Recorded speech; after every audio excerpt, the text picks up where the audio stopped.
The Jonah Complex by Pierre Lacocque. Writing a book is always an adventure. It's also an enormously expensive proposition in time, effort, research, and especially expectation. The personal investment is immeasurable. This is even more true for the authors of this book, for they are father and son. What they have here produced had in their eyes inestimable value, even before anything was put in writing. For a miracle was occurring which we both will always remember. We were dialoguing. We were experiencing the authentic encounter.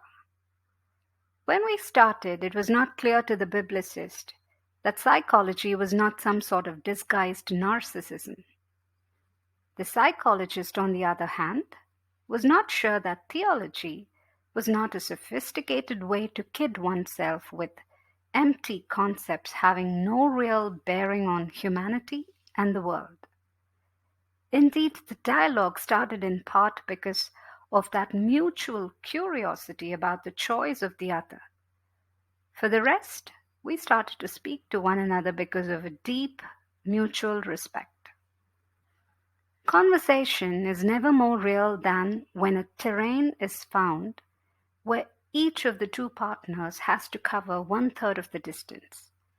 1/3 for the one, 1/3 for the other, and 1/3 for the terrain itself, which the two partners should acknowledge in advance, will always transcend their reflections and formulations.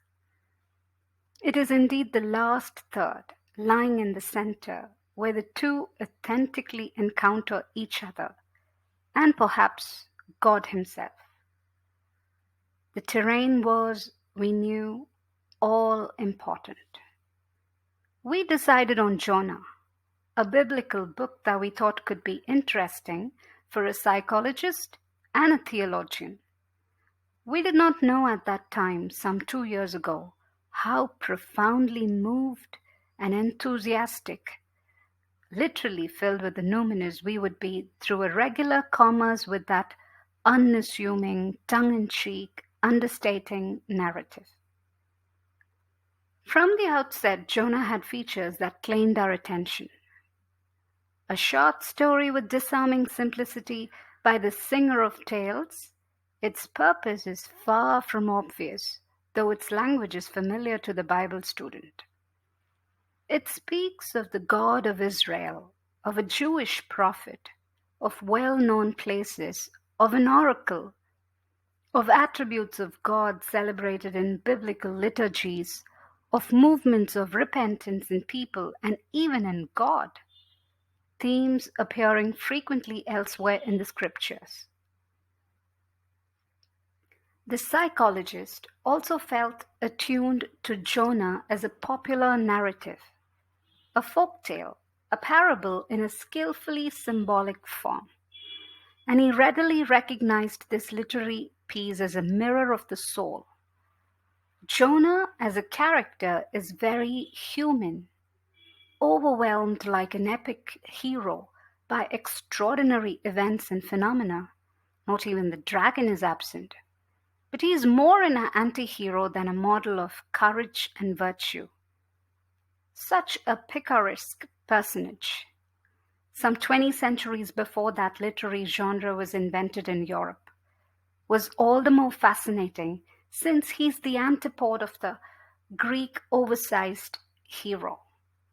The hero usually selected by psychological scientists to exemplify the complexes, syndromes, neuroses, and psychoses of John Does confronted in reality, neither by father assassins nor mother wars, neither by powerful soothsayers nor cryptic sphinxes, but more generally, and it may appear trivially, by the call, the urge, the drive, the inner necessity to become what they actually are. So, is Jonah a theological pamphlet or a psychological symbolic tale, the literary critic looking at the Bible as literature may consider the religious overtones of the story as culture-bound externalia. The Old Testamentler, on the contrary, may have the tendency to play down the literary genre and stress the theological kerygma. But form and content are one, and they must be received together. The story of Jonah is a story that happens to belong to a canonical literature, to Israel's Bible. Jonah can be understood only if those two components, biblical narrative, are equally appreciated. In other words, the exegete, in order to read Jonah, must be more than a biblical theologian, and the literary critic or the psychologist also must reach beyond the usual boundaries of those disciplines. Andre and Pierre had thus to start with the given. Jonah is a biblical narrative. What it means for a text to be in the Bible had to be assessed in chapter 1. And what it means for a text to be a story had to be appraised in chapter 2. Further, the historical setting in life, seats im Leben, of the parable, always world-subverting, says John D. Crossan, had to be carefully pondered, since there are texts whose meaning depends entirely upon their setting in life.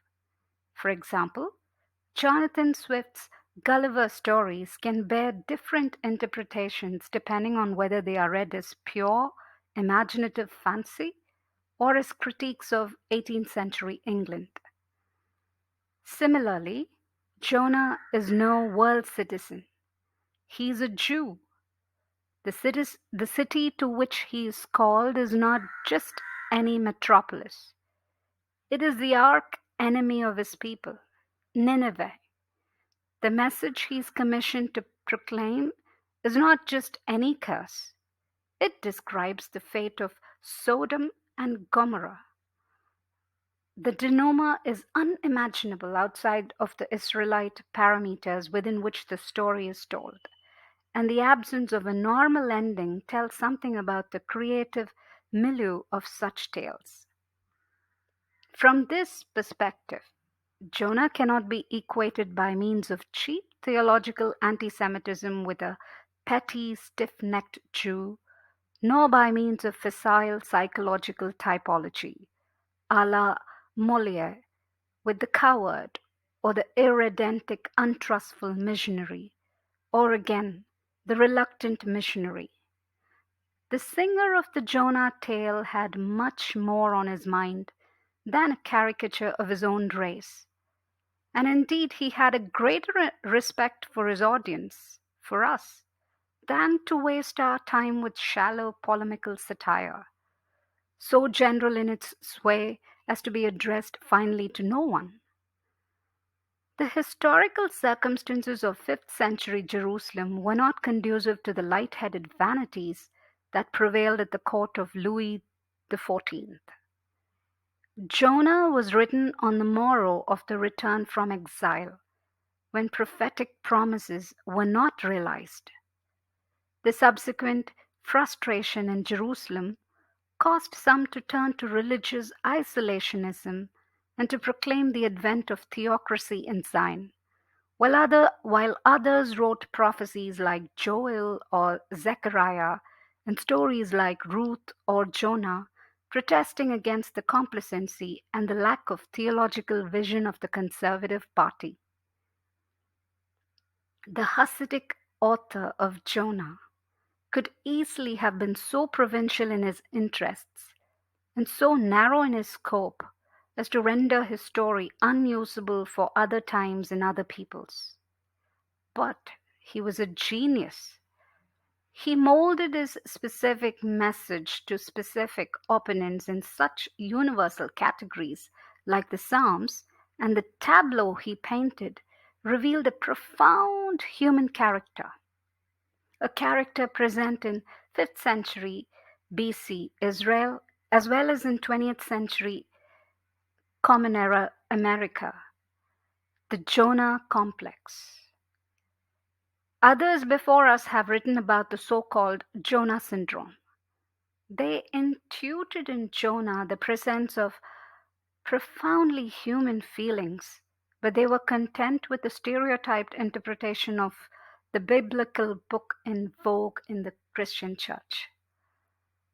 Jonah thus was type, a caricature, a foil for human virtues. And from that perspective, the Jonah syndrome designated a distorted human behavior prompted by cowardice before life, refusal to make a commitment, fear of success, narcissism, parochialism, greed, envy. The authors of the present book felt it necessary to reassess the humanity and indeed the universality of the Jonah character, which had been so badly disfigured by preconceived notions. What resulted is expressed especially in our final two chapters, On the Outer Voice and the Jonah Complex Revisited. Our ambition went farther. After discussing the 4 chapters of Jonah and blending harmoniously, we hope, our respective disciplines, we had to draw more far-reaching conclusions concerning the integration of biblical insights into modern, non-religious language. This is one of the aims of our book, the demonstration that existential psychology in cross-cultural rapport with biblical disciplines is able to provide a language that can be understood by our contemporaries. Such language conveys a message respectful of its audience. The author of Jonah did not become tactless in his polemics against the conservative party in power in Jerusalem. The least that modern expositors can do is to learn that lesson from Jonah and not to indulge in a cheap reduction of its hero to the dimension of a contemptible dwarf. No, indeed, Jonah has nothing to do with a petty, insubstantial Jew conceived by the deranged mind of an anti-Semite. Jonah is every man, and like every man, he is under the commandment to respond to his human vocation. Jonah must not become Moses. He must become Jonah, which recalls a profound Hasidic story. If he is unwilling to yield to the call, it's not because he's a subhuman, the byproduct of an obstinate race, but simply because he is a human being.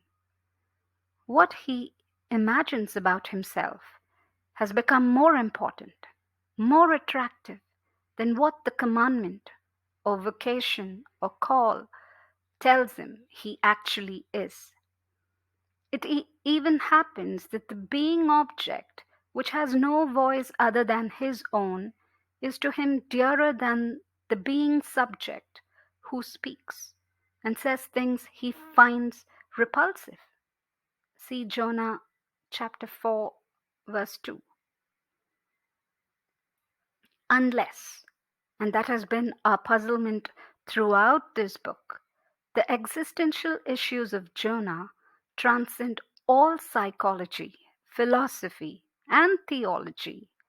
It may be that the resistance of Jonah to the voice from without is not just a manifestation of a universal complex, but, as in the story of Job, the daring ultimate act of a man opposing his justice to the justice of God in the name of the countless Jewish victims at the hands of Ninevites, at the hands of Nazis, of a merciful God.